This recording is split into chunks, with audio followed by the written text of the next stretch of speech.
How is a crown to root or top-down awakening different from a root to crown awakening? A lot of people talk about Kundalini only in terms of rising from the bottom to the top, but there is another path. There are actually many other paths, but one is awakening from the top down. This is when divine intelligence or pure consciousness descends through the crown first, and this can feel like, at first, sudden clarity, spiritual downloads, cosmic visions, and maybe even bliss. But the body is not prepared for this, and the root is not stable because you haven't processed anything in the root, and this can be really chaotic. This can actually be a tougher way to awaken sometimes than root up. When you awaken from the top down, you realize you're divine, but you haven't really remembered to be a human being yet. This is difficult. The nervous system has trouble catching up with this, and you really don't understand it in an embodied intellectual way. It's just energetic. Your lower chakras are still holding the fear, survival, and self-protection patterns that keep everything feeling not so great. This creates a split. Your crown is wide open, but your root chakra is really shaky, really ungrounded. Your soul might feel infinite. You might feel infinite, but your body feels unsafe, and you can't trust the world. You can't manifest, you can't ground. You feel like you're floating through life totally ungrounded, overwhelmed, and probably exhausted because you're holding a lot of light,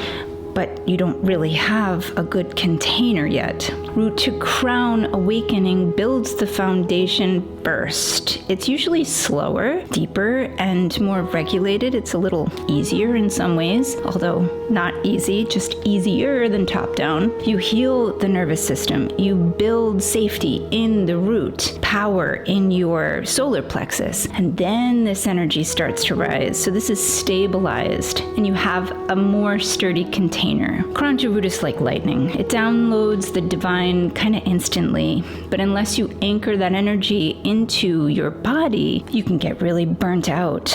You want to bring this divine energy, if you're experiencing top-down awakening, into your bones, into your breath, into your daily life. You really want to focus much more on grounding and the root chakra and making sure your bills are paid, you're taking care of the body, all of those things that we know we should be doing in order to ground.